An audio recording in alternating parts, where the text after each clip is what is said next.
Yo, welcome back to another episode of the High Value Agent Podcast, where we inspire people to create a better life through real estate. We're going to talk about how you can turn one client and that one client being, you know, after you help them buy the house or sell their house, they become an advocate. And then how that one advocate could send you three more opportunities of business over the lifetime of the relationship. Okay. Now imagine having 100 of those and building a business to where one third of your yearly closings, at least one third, come from referrals from your advocates, AKA we call them clients for life, or they are repeating business with you. So they are repeating doing deals with you. All right. Now, let's put this in perspective before we break this down. You work so hard every day to acquire a client. Think about it, through lead generation, through making that initial reach out, to building the relationship, to nurturing the relationship over time to the point where they're ready to actually buy or sell a house. Because most people that you talk to, they're not going to be ready right away. They're going to, there's going to be some time that needs to develop and things to happen for them to be ready to actually get into the market. And you help them through that process, and then they close, and then you lose them. You lose them, right? Think about it. Every lead, every follow up, every appointment, that's your investment. And most agents think that the job actually ends at the closing table. No, no, no. That's where the real job actually begins. You know, are you providing an experience to the client that they couldn't find anywhere else? They could not imagine being any better during the time that you're helping them in that transaction and after. After you don't close deals, you open relationships. Here's a question I want you to answer. Are you building a business or are you just closing deals? Now, let's talk about a standard that's going to help you have true business wealth. That's going to have you create an experience for a client that one client, aka client for life, is going to feed you and your family for years to come. So, what is that standard? Simple. You need to provide an experience so good they cannot imagine it being better anywhere else. And this isn't about like being this nice guy or this nice girl. It's about having a competitive standard. It's about having a commitment you make to the client before the client would ever ask for it. Agents, agents are a commodity. The market is crowded with agents. What separates you long term is not going to be your production numbers. It's going to be how people feel about you and how they feel when working with you or how they feel when they worked with you. Okay. So I want you to get a pen and paper. I want you to write down, because we're going to break this down, 10 ways to deliver a high value experience to the client. So good they cannot imagine it being better anywhere else. And they become a client for life. Number one, when you get asked a question or when people reach out to you, the client, you need to respond quickly and your answers need to be solid. Okay. A part of providing great service to a client is how quickly or your speed to response is. When you don't respond to a client within a reasonable amount of time, clients start to become doubtful in you doubtful in your process, doubtful in your intentions. It's just a reality. Now, I'm not saying that you have to drop everything every time a client reaches out to you. No, there's a way you can do it. Number one, you should set expectations when you should be conducting consultations, like actually home buying consultations or home selling consultations. That way you can actually have this conversation and set the standard, set the expectations. But you could simply say, hey, if you reach out to me, I have a 3 hour window where I will get back to you. And the reason why it would take up to 3 hours is because I would be in other meetings or other things going on. If I can get back to you immediately, I will. It may not be with solving the problem because that may require more time, but at least I'll respond to you quickly, and then we'll set up a time for a phone call. That way, we can get aligned on what the problem is and the solution. Like just having that simple dialogue really does make a difference. But responding quickly and having solid answers and not sharing an answer with someone and you're doubtful about the answer, don't do that either. You can delegate that answer to whether it's the lender, the title company, the insurance, whoever it may be. You are now the facilitator in that situation. You don't always have to have the answers. That's number one. Number two, you need to listen to understand, not just listen to respond. Okay. So empathy is extremely important. Seek to understand, then you can be understood. Listen to understand, not just to respond. There is a difference. And trust me, your clients feel it. Okay. They feel it. Number three, be flexible. You need to think you like a human, not a policy manual. Okay. The agent who finds a way and they have that versatility and they have the flexibility, they are the ones that get remembered. And they're the ones that, in that client's eyes, the client starts to actually feel like they are overstepping their boundaries, or maybe they are asking too much, or maybe they start to feel some type of guilt. I don't know if you've ever been working with a client, the client apologizes out so late, or they um, they always feel like because they value your time, they feel like, oh well, I don't want to waste your time, and like that is a good thing. But you need to show them that you are flexible and that you are are willing to find a way to make it happen. Okay. Number four, you need to get very good at apologizing because the reality is things are going to mess up throughout a transaction where you control a very small piece of it, especially once it's under contract, right? There's 50 plus people with their hands on the file. There's going to be a lot of things that you can't control. But when things don't go well, especially things that you can control, and you want to be the person to own it. You want to fix it. You want to make sure you're progressing forward. You're being solution oriented.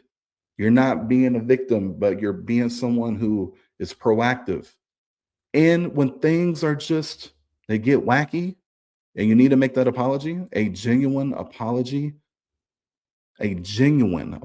will build more trust than anything that went wrong that could potentially kill the trust. When you apologize and it's genuine, oh my gosh, you build so much more trust. Okay. They understand you're not perfect. You can't control everything, but you have to have the humility and the empathy and the mindset to apologize and to do it well. Number five, show real appreciation for the client and show respect. Every client too. I mean that $8,000, that client that's selling an $8,000 property all the way up to the client that's selling $1 million property. You treat every single client, every interaction the same. And that's with true appreciation and respect. Goes a long way. Goes a long way.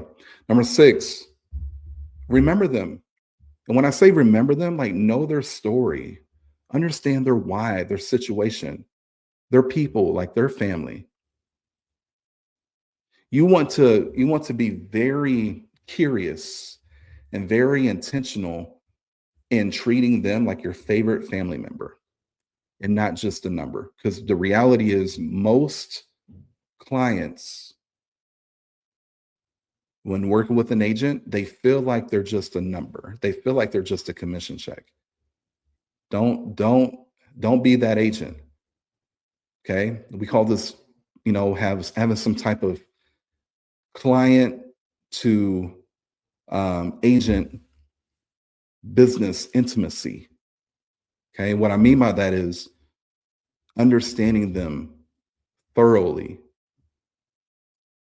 Again, treating them like your favorite family member, remembering their family's names, family member names, understanding their why. Like that really shows that you're not just another agent to them. You're actually somebody who they can confide in. You're actually somebody who they could deem as a friend. You just so happen to sell real estate. Number 7, get very good at saying yes whenever possible. Okay. Saying yes and um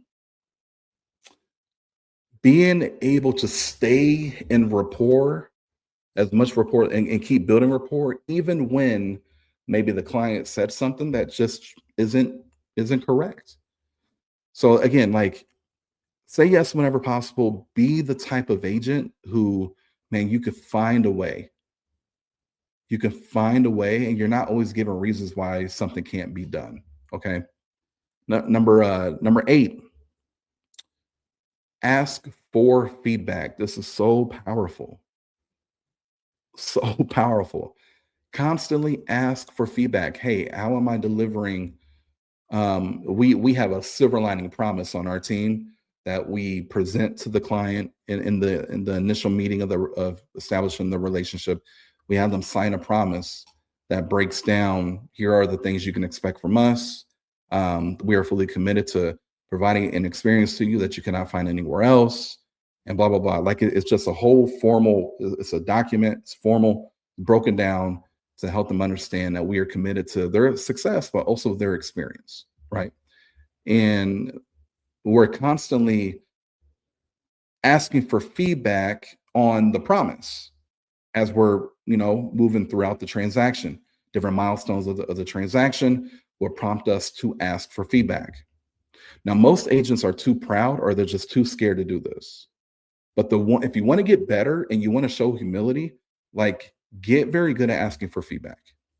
Number 9, adjust based on what you hear. So when you get the feedback and the feedback makes sense for you to pivot or make a change, but you don't do it, then it's just noise. Like you just wasted your time. You wasted their time. Actually make adjustments based on what they tell you. Okay. Use it. Like for example, well, you've been emailing me a lot. Like I asked for feedback and they said, well, the one thing I will say is I'm not very good at checking my emails, so I've been missing a lot of things. And everything you're sending over is via email. Could you text me? Make the adjustment. Boom. Now you're giving the client the form of communication. You're giving them what they want. Number 10, speak well of your team in front of your clients. Speak well of your team, your company, your brokerage in front of your clients. Okay. Especially if you're on a team or you're a part of an organization where maybe there's a transaction team or maybe there's showing assistants or times where the client will interact with other people on the team outside of you. Make sure that you empower your team and you talk positive about your team in front of them. Okay. Their confidence in your team is going to be based on your confidence in your team. So never undermine it. Okay. Now, remember earlier I was talking about business wealth. What is business wealth? Because we're doing all this to create business wealth. And business wealth is not a commission check. Business wealth is when you have 100 past clients, and we call them clients for life. You have 100 of them. And again, you have 1/3 of your business that comes from them. Now, when that happens, typically that's going to be inbound business opportunities that could come in form of referrals, repeat transactions, warm introductions to people that they believe you should get to know. That may, whether they're going to be an actual future client or maybe a vendor, right? But that is where we want to make sure the 10 things I named off and having the right perspective. We want to create the business wealth, because now you create a business to where you don't, like, you have business coming to you more, right? Like, that's the difference between grinding forever and actually building something that works for you. And so when you hold the standard, you actually earn a you unlock this new chapter in your business to where you stop chasing all the time and you actually start attracting more. Okay. So to put a bow on this one, I want you to think about this. So out of the things that we talked about, pick two of those 10 items, or items, but those 10 behaviors right now, the ones that you're weak at. I want you to pick two of them. And I want you to focus on making them stronger. Like, be intentional about them this week, right?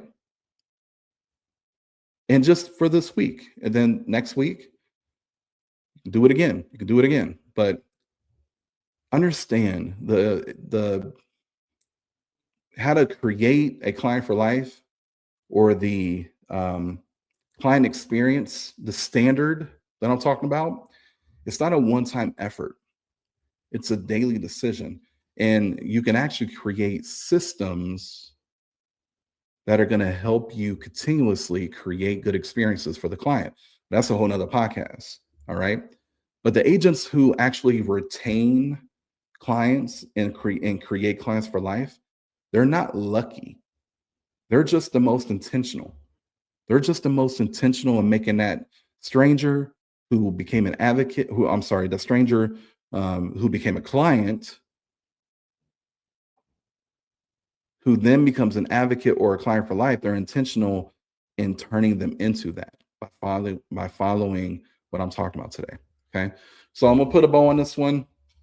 This right here is probably one of the most important podcasts that I've shot, episodes, because we're in the business, or you should be in the mindset of, I'm building a business. I'm not, I just don't have, I don't want to just to have a high paying job.